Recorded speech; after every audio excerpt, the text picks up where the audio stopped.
First Chronicles chapter 9. So all Israel was recorded in genealogies, and these are written in the book of the kings of Israel. And Judah was taken into exile in Babylon because of their breach of faith. Now the first to dwell again in their possessions in their cities were Israel, the priests, the Levites, and the temple servants. And some of the people of Judah, Benjamin, Ephraim, Manasseh, and Manasseh lived in Jerusalem. Uttai, the son of Ahimud, son of Omri, son of Imri, son of Bani, from the sons of Perez, the son of Judah, and the Shilonites, Asaiah, the firstborn, and his sons, of the sons of Zerah, Juel, and their kinsmen, 690, of the Benjamites, Salu, and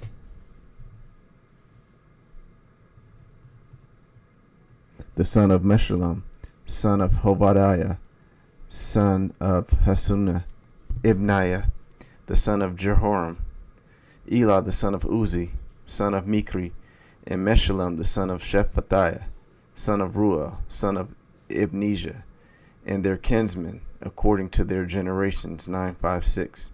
All these were heads of their fathers' houses, according to their fathers' houses.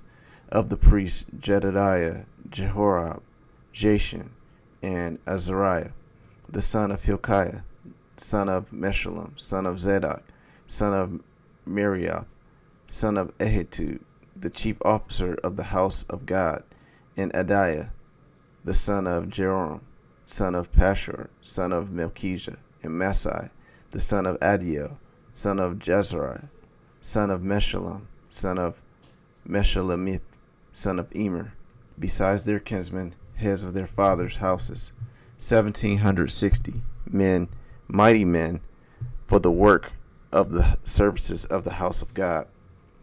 Of the Levites, Shemaiah, the son of Hashub, son of Azrikam, the son of Hasheba, of the sons of Merari, and Bakar, Harish, Galal, and Mathaniah, the son of Micah, son of Zikri, son of Asaph, and Obadiah, the son of Shemaiah, son of Galal, son of Jeduthun, and Berechiah, the son of Asa, son of Elican, who lived in the villages of the Netophathites. The gatekeepers were Shalom, Akub, Talmon, Ahiman, and their kinsmen. Shalom was the chief. Until then they were in the king's gate on the east side as the gatekeepers of the camps of the Levites. Shalom, the son of Kor, son of Abisaph, son of Korah, and his kinsmen of his father's house. The Korathites were in charge of the work of the service, keepers of the threshold of the tent, as their fathers had been in charge of the camp of the Lord, keepers of the entrance. And Phinehas, the son of Eleazar, was the chief officer over them in time past. The Lord was with him. Zechariah, the son of Meshelemiah, was gatekeeper at the entrance of the tent of meeting. All these who were chosen as gatekeepers at the thresholds were 212. They were enrolled by genealogies in their villages. David and Samuel, the seer, established them in their office of trust. So they and their sons were in charge of the gates of the house of the Lord, that is, the house of the tent, as guards. The gatekeepers were on the four sides, east, west, north, and south. And their kinsmen who were in the villages were obligated to come in every 7 days, in turn to be with these. For the four chief gatekeepers, who were Levites, were entrusted to be over the chambers and the treasures of the house of God, and they lodged around the house of God, for on them lay the duty of watching, and they had charge of opening it every morning. Some of them had charge of the utensils of service, for they were required to count them when they were brought in and taken out. Others of them were appointed over the furniture, and over all the holy utensils, also over the fine flour, the wine, the oil, the incense, and the spices. Others of the sons of the priest prepared the mixing of the spices, and Mattathiah, one of the Levites, the firstborn of Shallum, the Korathite, was entrusted with making the flat cakes. Also some of their kinsmen of the Kohathites had charge of the showbread, to prepare it every Sabbath. Now these, the singers, the heads of the father's house of the Levites, were in the chambers of the temple, free from other service, for they were on duty day and night. These were heads of fathers' houses of the Levites, according to their generations, leaders. These lived in Jerusalem. In Gibeon lived the father of Gibeon Jeiel, and the name of his wife was Maacah, and the firstborn son Abdon. There then Zer, Kish, Baal, Ner, Nadab, Gedor, Ahio, Zechariah, and Mikloth. And Mikloth was the father of Shimei. And these also lived opposite their kinsmen in Jerusalem, with their kinsmen. Ner fathered Kish, Kish fathered Saul, Saul fathered Jonathan, Malchishua, Abinadab, and Eshbaal. And the son of Jonathan was Merib-Baal, and Merib-Baal fathered Micah.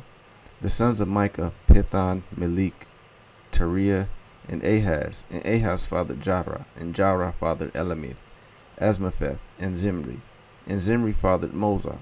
Moza fathered Beniah, and Raphiah his son, Elisa his son, Azel his son. Azel had 6 sons, and these are their names: Azrikam, Bakurah, Ishmael, Shariah, Obadiah, and Hanan. These were the sons of Ezel. 1 Chronicles chapter 10. Now the Philistines fought against Israel, and the men of Israel fled before the Philistines, and fell slain in Mount Gilboa. And the Philistines overtook Saul and his sons, and the Philistines struck down Jonathan and Abinadab and Malchishua, the sons of Saul. The battle pressed hard against Saul, and the archers found him, and he was wounded by the archers. Then Saul said to his armor-bearer, Draw your sword and thrust me through with it, lest these uncircumcised come and mistreat me. But his armor-bearer would not, for he feared greatly. Therefore Saul took his own sword and fell upon it. And when his armor-bearer saw that Saul was dead, he fell upon his sword and died. Then Saul died, he and his 3 sons, and all his house died together. And when all the men of Israel who were in the valley saw that the army had fled, and that Saul and his sons were dead, they abandoned their cities and fled. And the Philistines came and lived in them. The next day, when the Philistines came to strip the slain, they found Saul and his sons fallen on Mount Gilboa.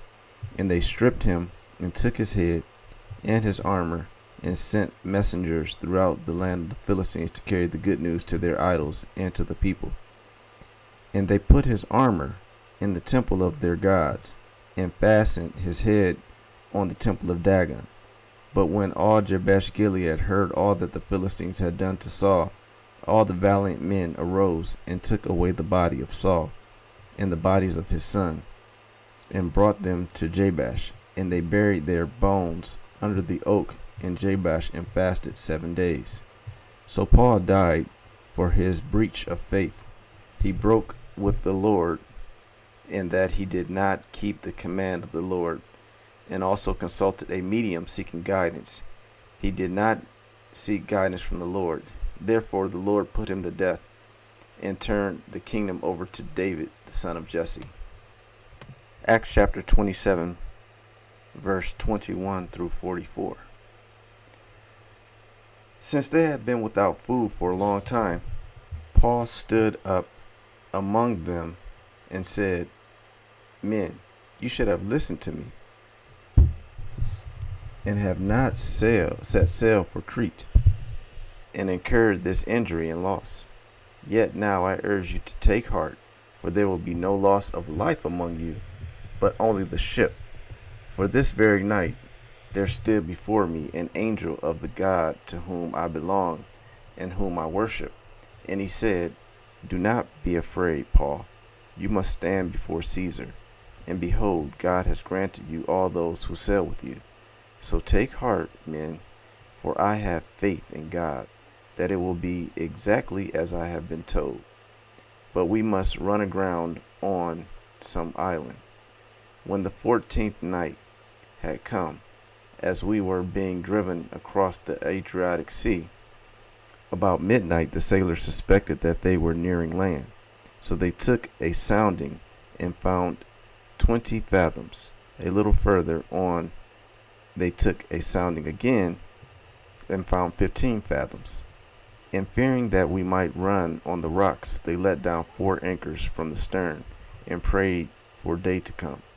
And as the sailors were seeking to escape from the ship, and had lowered the ship's boat into the sea, under pretense of laying out anchors from the bow, Paul said to the centurion and the soldiers, "Unless these men in the ship, you cannot be saved.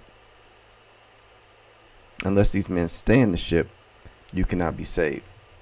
Then the soldiers cut away the ropes of the ship's boat and let it go.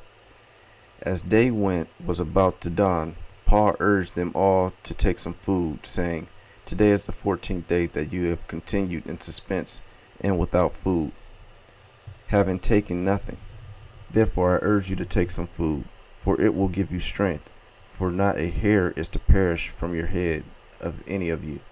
And when he had said these things, he took bread, and giving thanks to God in the presence of all, he broke it and began to eat. Then they all were encouraged and ate some food themselves. We were in all 276 persons in this ship.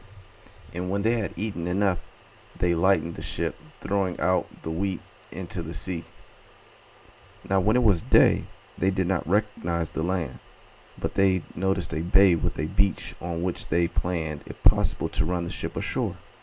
So they cast off the anchors and left them in the sea, at the same time loosening the ropes that tied the rudders.